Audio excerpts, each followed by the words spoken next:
Hi everyone, I am doctor Sangwan again and आज हम discuss करेंगे एक बहुत ही इंपॉर्टेंट टॉपिक।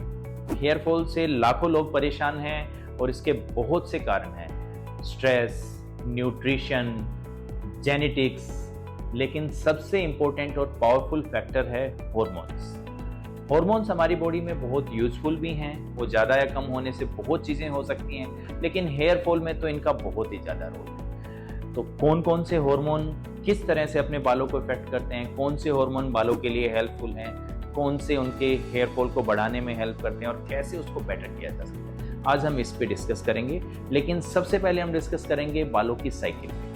बाल कोई सिंपल डेड चीज़ नहीं है, ये लाइव चीज़ है। जैसे हमारे फेजेस होते हैं, इसकी भी स्टेजेस होती हैं। तो फर्स्ट स्टेज है एनाजन फेज, जिसमें कि बाल लगातार ग्रो करते रहते हैं। ये ईयर्स तक चलता है, इसको ग्रोइंग फेज भी बोलते हैं। फिर बीच में है कैटाजन फेज, जिसको हम ट्रांजिशन फेज भी बोलते हैं, जिसमें इनकी ग्रोथ रुक जाती है। ये कुछ हफ्तों के लिए बाल स्टेज में रहते हैं। फिर वो टीलोजन फेज, जो कि लास्ट फेज है, जिसमें बाल धीरे धीरे गिरने स्टार्ट हो जाते हैं, उसमें पहुंच जाते हैं। ये भी कुछ महीनों तक चलता है। तो अब स्टेजेस आपने देख ली हैं। अब कौन कौन से हार्मोन इफेक्ट करते हैं, सबसे पहले बात करेंगे सबसे इंपॉर्टेंट हार्मोन की, एंड्रोजन्स। एंड्रोजन जिसमें कि टेस्टोस्टेरोन, टीएचटी, ये सब आते हैं। इसके अलावा और भी कुछ हार्मोन्स इसमें आते हैं, लेकिन सबसे ज़रूरी यही है। टेस्टोस्टेरोन को तो आप जानते ही हैं कि मेन मेल हार्मोन, लेकिन ये फीमेल पैटर्न हेयर फॉल में भी खोज कर सकता है कुछ रीजन से। तो ये 5-अल्फाटेज एंजाइम की हेल्प से टीएचटी या डाई हाइड्रोटेस्टोस्टेरोन में कन्वर्ट हो जाता है। और कुछ लोगों में, जिनके इन बालों में खासकर जो हेयर फॉल वाले या मेल पैटर्न बाल्डनेस या फीमेल पैटर्न बाल्डनेस में डीएचटी रिसेप्टर काफ़ी सेंसिटिव और नंबर उनका ज़्यादा होता है, वहाँ जब ये हार्मोन एक्ट करता है तो बाल मिनिएचराइजेशन हो जाती है। मतलब वो एक नॉर्मल से छोटे और हल्के होते चले जाते हैं और कुछ साइकिल के बाद वो गायब ही हो जाते हैं, जिन्हें वापस से रिप्लेस नहीं किया जा सकता। तो इसलिए आप समझिए कि ये हार्मोन मेन कोज है ज़्यादातर androgenetic alopecia, male pattern baldness और फीमेल पैटर्न बाल्डनेस का। अब हम बात करेंगे दूसरे इंपॉर्टेंट हार्मोन की, खासकर फीमेल हार्मोन्स की, जो कि हैं एस्ट्रोजन और प्रोजेस्टेरोन। ये दोनों हार्मोन हेल्पफुल हैं बालों की ग्रोथ के लिए, थिकनेस के लिए।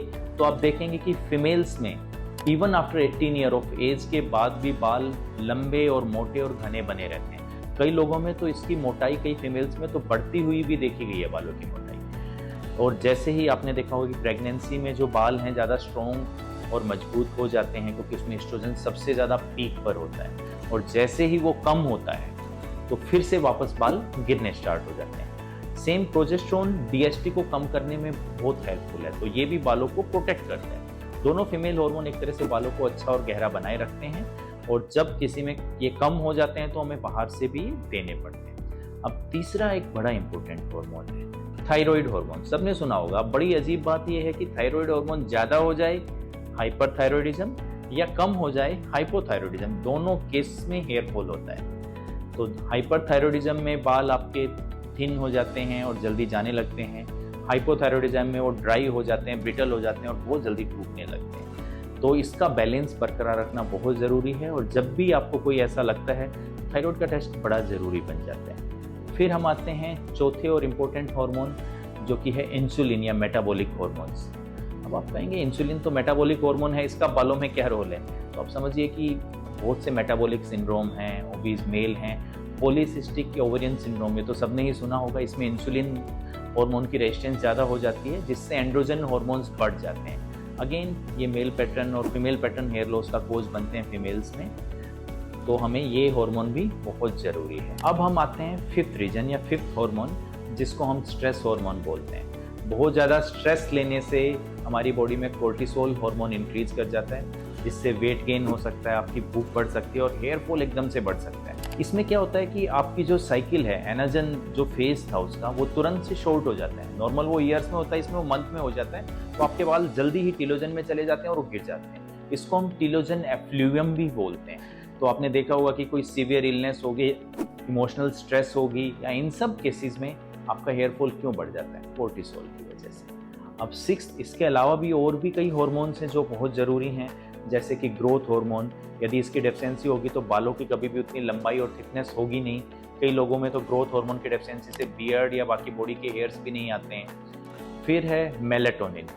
अब स्लीप से रिलेटेड हार्मोन है, जिसकी स्लीप साइकिल रेगुलर होती है, जो सुबह जागते हैं और रात को सोते हैं, उल्लू की तरह काम नहीं करते, उनमें मेलेटोनिन ज़्यादा होता है। तो मेलेटोनिन डीएचटी को भी कम करता है और ये अपने आप में भी हेयर ग्रोथ को बढ़ाता है। तो कई बार कई शैम्पूज़ में, कई सीरम्स में भी या मिनॉक्सिल के साथ भी हम मेलेटोनिन को यूज़ करते हैं हेयर ग्रोथ को रोकने के लिए, या जिनकी नाइट ड्यूटी वगैरह ज़्यादा होती है तो वो भी मेलेटोनिन को यूज़ कर सकते हैं। इसके अलावा भी कुछ हार्मोन है जैसे कि प्रोलैक्टिन, ये भी हेयर की शेडिंग बढ़ा जाता है। एबनॉर्मली कई केसेस में ज़्यादा हो सकता है जिससे शेडिंग बढ़ती है।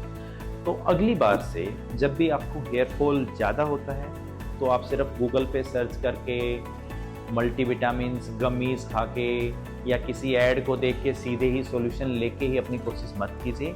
आप अपने डर्मेटोलॉजिस्ट के पास जाइए, हो सकता है वो कुछ टेस्ट कराएं यदि उन्हें ज़रूरत लगे तो, और फिर इन सब हार्मोन्स पे ध्यान दीजिए और इसको कंट्रोल में रखिए। तो हेयर फॉल के हार्मोन्स के रिलेशन अब आप समझ चुके हैं। तो नेक्स्ट टाइम कोई भी हेयर फॉल होता है तो इसे सीरियसली लेना ज़रूरी है।